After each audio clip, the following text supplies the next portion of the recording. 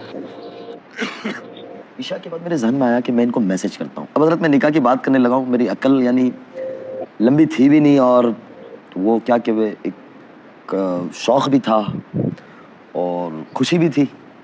तो मैं इनको कह रहा हूँ, मैंने कहा बाजी आपसे कुछ बात करनी है। बात करने लगा हूँ निकाह की और बाजी लिख रहा हूँ। तो शुरू में मेरे पे बड़े वो हुए कि यार आप बाजी। मैंने कहा यार हमें तो पता थोड़ी ना था कि ये अल्लाह ताला ने मेरे मुकद्दर में लिखा हुआ है ऐसा आगे। मैंने इनको कहा कि मेरे आपसे कुछ बात करनी है। इनका रात 11 बजे मैसेज आया कि हाँ जी बोलिए। अब मैं डरने लगा। मैंने कहा अगर मैंने इनको ये बात कह दी, ये मेरे खिलाफ वीडियो बना देंगे कि ये मौलवी सब बड़े बदतमीज़ होते हैं। मेरे को डर भी लग रहा है। मैंने मतलब हकीकत बयान कर हाँ, दी। हाँ। उसके बाद अल्लाह ने मेरे दिल में डाला, मैंने कहा एक काम करता हूँ, ये 2 वॉइस नोट मैं सीधे इन्हें भेज देता हूँ। मैंने वो वॉइस नोट मौलाना साहब के इनको भेज दिया और नीचे लिख दिया, मैंने कहा मैं नहीं कह रहा हूँ, मौलाना कह रहे हैं ये बात को। और फिर मैंने फ़ोन बंद कर दिया। और फजर से पहले मैं उठा मस्जिद में, मैंने तहज्जुद वाजिद पढ़ी, अल्लाह में से दुआ हुआ करके मैंने देखा तो इन्होंने हंसते हुए सिंबल मुझे भेजा हुआ था। मैंने कहा चलो पहला मरहला तो गुजर गया। खैर नवंबर इस तरीके से गुजर गया। दिसंबर में मैं कहीं सफ़र पे था, दुबई में था। मौलाना साहब का कहीं आगे सफ़र था, कनाडा जा रहे थे, तो उनका स्टॉप था। मौलाना साहब ने इनको फ़ोन किया कि बेटा आपकी आंटी भी साथ है, अगर आप आ जाए तो बड़ी अच्छी बात होगी। तो इनका कोई सूट था उस दिन और घर में कोई शादी की तकरीब भी थी, तो वो दोनों चीज़ें छोड़कर ये एक दिन के लिए मौलाना को 2 घंटे के लिए मिलने आई। अब मैं मौलाना के एक बड़ा स्वीट था, उसके अंदर एक कमरा था, वहाँ मैं बाहर कमरे के बाहर खड़ा हूँ। मौलाना साहब के बेटे और हमारे को दूसरे दोस्त अहबाब, तो मैं खड़ा हूँ। तो उन लोगों को मैंने बताया था कि मेरा इस तरीके से इनसे रिश्ते की बात हुई है, तो वो लोग सारा मेरी मजाक बना रहे हैं। बोले तेरा दिमाग खराब है, तुझे इंग्लिश, मुझे इंग्लिश नहीं आती, अंग्रेजी